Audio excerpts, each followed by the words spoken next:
Hi everybody, welcome back. I want to talk now about a couple of impersonal verbs, Paenitet and Piget. These are two of a few impersonal verbs in Latin that deal with mental states or with emotions. Okay. Just a quick recap of impersonal verbs. An impersonal verb in Latin is a verb that cannot have a human being as its subject. No human being is a nominative subject. And these two impersonal verbs express a mental state. Okay. As with all of these such verbs, they are transitive. The person experiencing the emotion or the mental state is in the accusative case. Okay, and the two verbs I want to look at today are paenitet and piget. You'll notice, as with all impersonal verbs, the first and third principal parts are in the third singular rather than first singular. Okay, and as with most impersonal verbs, they are of the second conjugation. Paenitet means to fill with regret, remorse, or simply a deep wish that things were different. Piget means to fill with disgust.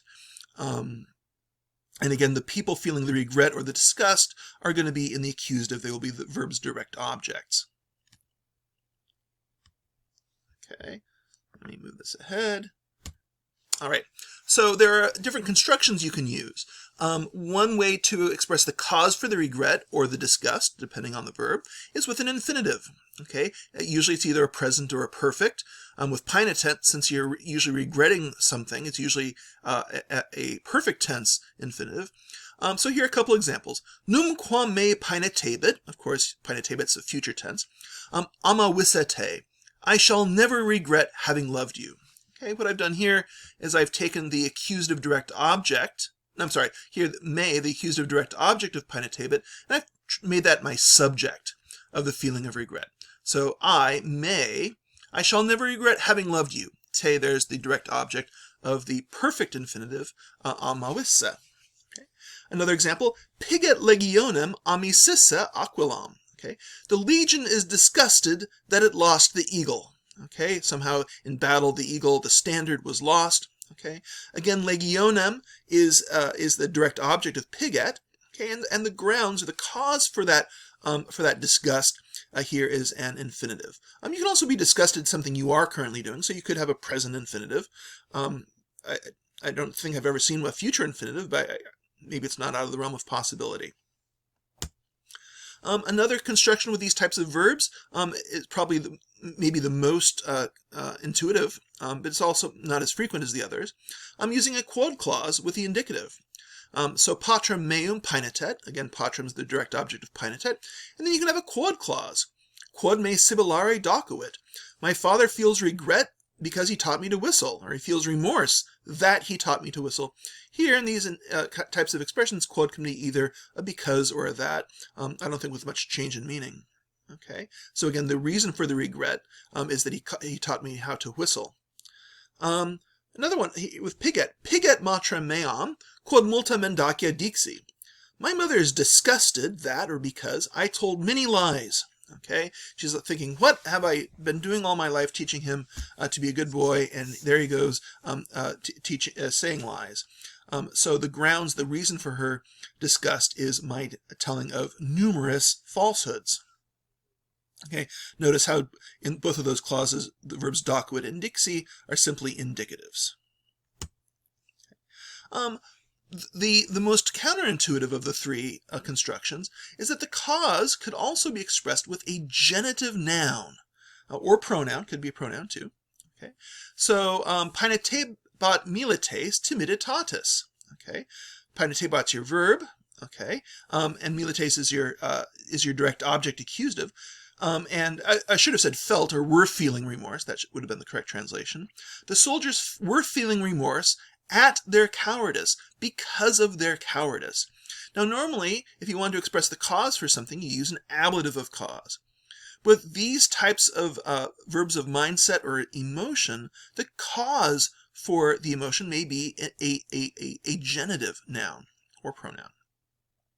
An example with piget. Imprudentiae mei piget me. I am disgusted at, or maybe by, because of, my stupidity, my lack of foresight. In both of these sentences, we have genitive nouns being the cause or the reason for that feeling or that mindset.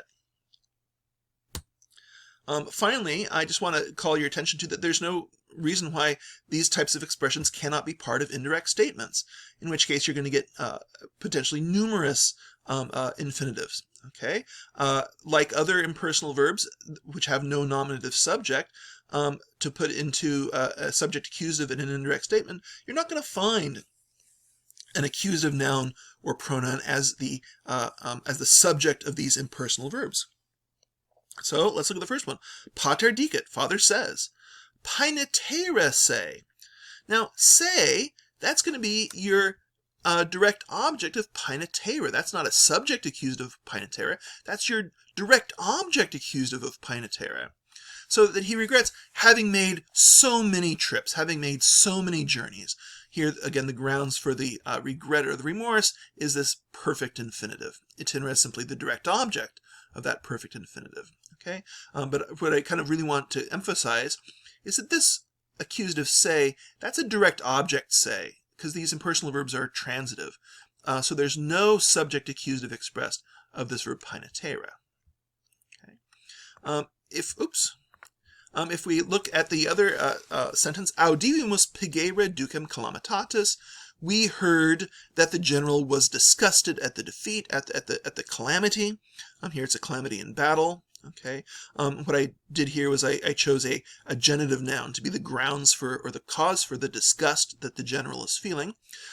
Again, I want to emphasize that this ducem here, this noun is an accusative. It's the direct object accusative of pigere. It's not the subject accusative of pigere. Okay, so I hope that's clear.